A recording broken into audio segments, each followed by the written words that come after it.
আসসালামু আলাইকুম। আমাদের অ্যান্ড্রয়েড ফোনে একটি জিমেইল অ্যাড্রেস কতটা গুরুত্বপূর্ণ এটা কিন্তু আমরা যারা অ্যান্ড্রয়েড ইউজারকারী রয়েছি তারা কম বেশি সবাই জানি। কারণ আমাদের এই জিমেইলের আন্ডারেই কিন্তু আমাদের গুগল কন্ট্যাক্টস, ফটো, ভিডিও বা অন্যান্য ডকুমেন্টসগুলো থাকে। তো কোনোভাবেই আপনার সেই জিমেইলের অ্যাকাউন্টটি বা জিমেইল অ্যাড্রেসটি যদি কেউ তার ডিভাইসে বা কম্পিউটারে লগ ইন করে তাহলে কিন্তু আপনার সমস্ত ডকুমেন্ট চুরি হয়ে যেতে পারে। আপনি কিন্তু বড় ধরনের ক্ষতির সম্মুখীন হতে পারেন। তো আজকের ভিডিওতে দেখাবো আপনার জিমেইল অ্যাড্রেসটিকে আপনি কিভাবে 100% সুরক্ষিত রাখবেন। অন্য কেউ চাইলেও তার ডিভাইসে আপনার জিমেইলটিকে লগ ইন করতে পারবে না বা আপনাকে বিপদেও ফেলতে পারবে না। কারণ কোনোভাবে কেউ কোনো ট্রিক্স অবলম্বন করে যদি আপনার জিমেইল অ্যাড্রেসটি তার ডিভাইসে লগ ইন করে নেয় তাহলে কিন্তু আপনার জিমেইলের আন্ডারে থাকা যে ভিডিও, অডিও অথবা যে ফটো, কন্ট্যাক্টস অথবা গুগল ড্রাইভের আন্ডারে থাকা যে ডকুমেন্টসগুলো আপনি সেখানে রেখেছেন সেগুলো কিন্তু তার হাতে চলে যেতে পারে। তো চলুন দেখিয়ে দিচ্ছি আপনার জিমেইল অ্যাড্রেসে বা জিমেইলে কোন কোন সিকিউরিটিগুলো আপনাকে ঠিক করে রাখতে হবে, যার ফলে কিন্তু আপনার জিমেইলটি 100% সুরক্ষিত থাকবে।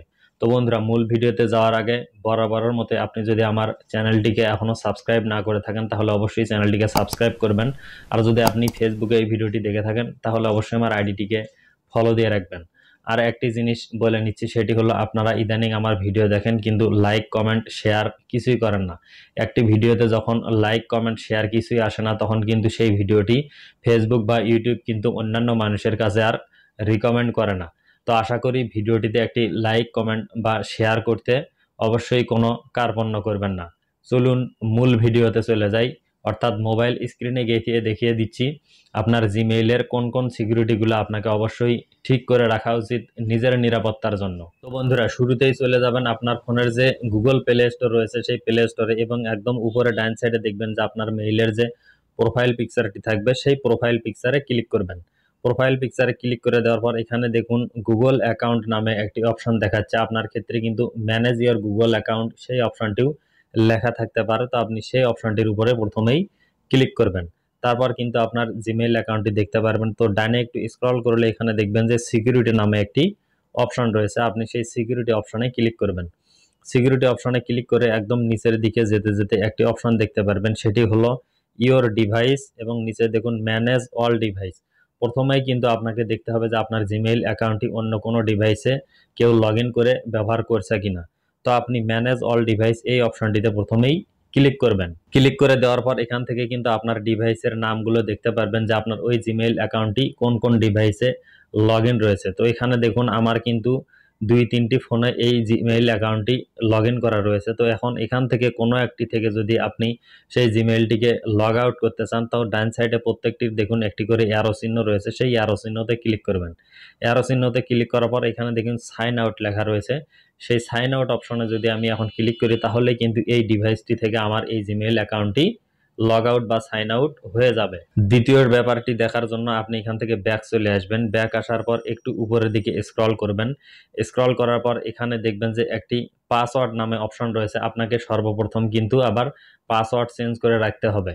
তো আপনাকে সেই পাসওয়ার্ড অপশনে ক্লিক করতে হবে যদি আপনি পাসওয়ার্ড চেঞ্জ করতে চান। যদি কেউ আপনার গুগল অ্যাকাউন্টের বা জিমেলের পাসওয়ার্ডটি জেনে যায় অবশ্যই কিন্তু আপনাকে পাসওয়ার্ড চেঞ্জ করতে হবে। তো এরকম অপশন চলে আসবে। এখানে দেখুন কন্টিনিউ নামে একটি অপশন রয়েছে, সেই কন্টিনিউ অপশনে প্রেস করবেন। কন্টিনিউ অপশনে প্রেস করলে দেখুন এখানে কিন্তু ফিঙ্গারপ্রিন্ট অথবা লক যেটি থাকে না কেন আপনার ফোনে সেটি কিন্তু দিতে হবে। আপনারা কিন্তু আমার স্ক্রিনটি বর্তমানে ব্ল্যাক দেখতে পাচ্ছেন। তো আমি এখান থেকে ইউজ পিনে দিয়ে আমার ফোনের যে কোড রয়েছে বা পিন রয়েছে সেটি দিয়ে এখানে নেক্সট অপশনে ক্লিক করে দিলাম। তারপর দেখুন এখানে কিন্তু আমার পাসওয়ার্ড দেওয়ার অপশনটি চলে আসবে। দেখুন new password, confirm new password. অর্থাৎ এখন যদি আমি পাসওয়ার্ড চেঞ্জ করতে চাই আমার কিন্তু পুরাতন পাসওয়ার্ডের কোনো প্রয়োজন নেই। জিমেইলের কিন্তু নতুন একটি আপডেট এটি। তো এখানে আমি প্রথমে আমার যে নতুন পাসওয়ার্ডটা আমি রাখতে চাচ্ছি সেটি দেব এবং নিচে কনফার্ম নিউ পাসওয়ার্ড দিয়ে চেঞ্জ পাসওয়ার্ড অপশনে ক্লিক করলে কিন্তু আমার জিমেইলের পাসওয়ার্ডটি চেঞ্জ হয়ে যাবে। তৃতীয়ত যে কাজটি করতে হবে একদম উপরে দেখুন 2 স্টেপ ভেরিফিকেশন। এই 2 স্টেপ ভেরিফিকেশন অনেকেই কিন্তু বুঝতে পারে না। একটি জিমেইল অ্যাকাউন্ট সুরক্ষিত রাখার জন্য এই 2 স্টেপ ভেরিফিকেশন অপশনটি কিন্তু সবচেয়ে গুরুত্বপূর্ণ। তো এটার উপরে আমি ক্লিক করলাম।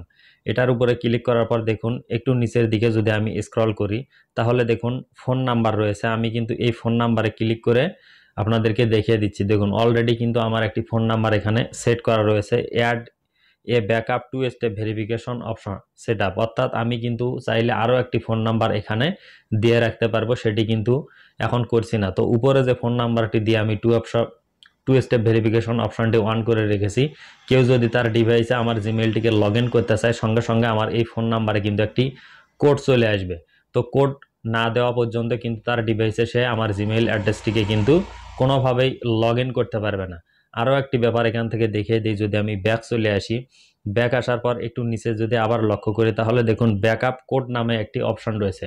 বর্তমানে জিমেইল অ্যাকাউন্টে আমরা নিজেরাও যদি অন্য কোনো ডিভাইসে লগ ইন করতে চাই, দেখা যায় যে ওই নাম্বারে কিন্তু মেসেজ আসে না বা কোড আসে না। তখন আপনি এখানে দেখুন ব্যাকআপ কোড, এই যে ব্যাকআপ কোডগুলো দেখতে পাচ্ছেন, এখানে কিন্তু 10টি কোড রয়েছে। এই কোডগুলো আপনি আপনার খাতায় বা ডায়েরিতে সুন্দরভাবে লিখে রাখবেন। আমি কিন্তু এখানে একটু ব্লার করে দিচ্ছি নিজের নিরাপত্তার জন্য। এই কোডগুলো দিয়েও কিন্তু আপনি আপনার জিমেইলটিকে যে কোনো ডিভাইসে লগ ইন করে নিতে পারবেন। তো এখান থেকে আমি আবার ব্যাক চলে আসি। তো বন্ধুরা, আরও একটি অপশন রয়েছে আপনার জিমেইলটিকে সুরক্ষিত করার জন্য। এখানে দেখুন সিকিউরিটি কোড নামে একটি অপশন রয়েছে। সেই সিকিউরিটি কোড অপশনে যদি ক্লিক করেন, আবার আপনার ফোনের যে পাসওয়ার্ড অথবা প্যাটার্ন সেটি কিন্তু দিতে হবে, অথবা ফিঙ্গার দিয়ে যদি আপনি নেক্সট করেন তাহলে কিন্তু এখানে আপনি কোডগুলো দেখতে পারবেন। এই কোডগুলো দিয়েও কিন্তু আপনি আপনার জিমেইলটিকে যে কোনো ডিভাইসে লগ ইন করতে পারবেন। যদি কোনো টু স্টেপ ভেরিফিকেশন অন করা থাকলে আপনার ফোনে যদি কোড না আসে, এই কোডগুলো দিয়েও কিন্তু আপনি পরবর্তীতে যে কোনো ডিভাইসে আপনার জিমেইলটিকে লগ ইন করতে পারবেন। তো আমি আবার এখান থেকে ব্যাক চলে আসলাম। ব্যাক আসার পর এখানে দেখুন রিকভারি ফোন নামে কিন্তু একটি অপশন রয়েছে। আপনি সেই রিকভারি ফোন অপশনে যদি ক্লিক করেন তাহলে অলরেডি কিন্তু আমার একটি নাম্বার এখানে সেট করা রয়েছে। কোনোভাবে যদি আপনি আপনার জিমেইলের পাসওয়ার্ড ভুলে যান তাহলে কিন্তু এই যে রিকভারি ফোন রয়েছে এই ফোন নাম্বারটি দিয়েও কিন্তু আপনার জিমেইলটিকে আপনি উদ্ধার করতে পারবেন, বা আপনার জিমেইলটিকে কিন্তু যে কোনো জায়গায় আপনি লগ ইন করতে পারবেন।